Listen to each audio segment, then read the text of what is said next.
3Peat Sports and our Week 4 picks. I'm Aldo. I'm Dustin. I'm Rob. Let's get right into it with the Seahawks at the Rams.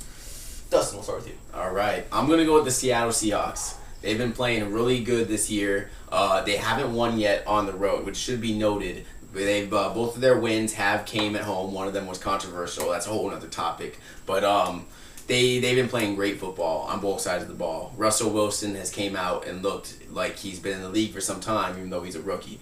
Their defense, a lot of people sleep on that defense. They have one of the top pass defenses in the NFL. Their rush defense is great. They get after the quarterback. I mean, they sacked Aaron Rodgers last week more than he's ever been sacked in his NFL career. So that statement alone gives me a lot of confidence in that defense. I do like the defense of the Rams too, but I think that Seattle is going to run all over them with Marshawn Lynch, and I see them getting the win. What about you, Robert? Yeah, I'm going to have to go with the Seahawks. The defense is just amazing right now. They're playing great. Their offense, I mean, I'm not so sold on Russell Wilson yet. He only threw for, I think, 160 yards in that Packers game.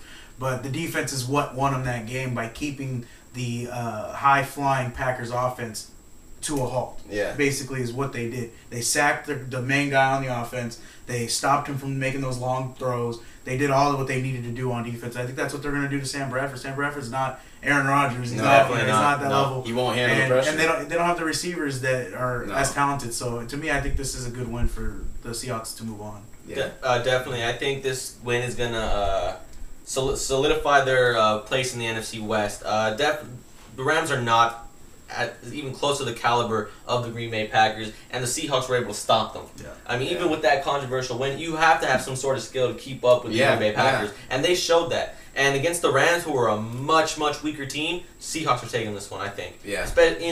Even though it's in St. Louis, and we all know the Dome is tough, but I think the Seahawks are taking it. I agree. And with that, we move on to the next game, Cincinnati at Jacksonville. Robert, we'll start with you.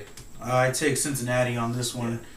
They opened up their last week with a Wildcat play. Long, deep throw to A.J. Green. I see them pull out that package again and make another throw, maybe even just run it, just to fake the defense out. Now that they're showing a different type of threat with a Wildcat, it gets defenses on their heels. So defenses don't know what they're going to do. A.J. Green's on fire.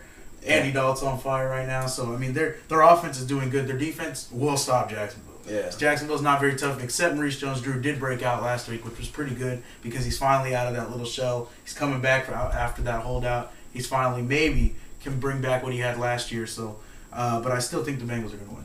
Dustin, what about you? Yeah, I agree. I mean, I have Andy Dalton on the bench of my fantasy team, and every week I look, and he's getting like 45 points. The dude's been going off. He's been playing amazing. His partner in crime, A.J. Green, has been catching long balls all day long, and I expect more of that. They have a high-flying offense, very explosive, and they're going up against a defense like the Jags that is very suspect. They're very susceptible to the pass, and that plays right into the Bengals' game plan. I mean, they're going to pass all over them. They have a defense that will stop the pass, and I just don't see the Jags being able to keep up with a team like that on offense. Yeah, definitely not. The Jags have struggled this season, same way they did last. Maurice Jones-Drew has shown he did come out a little bit, but I mean that's all they have. That running game is all they have, and I don't think they can keep up with Andy Dalton and the Bengals. I think the Bengals are taking this one in Jacksonville. Sorry, Jacksonville, we apologize.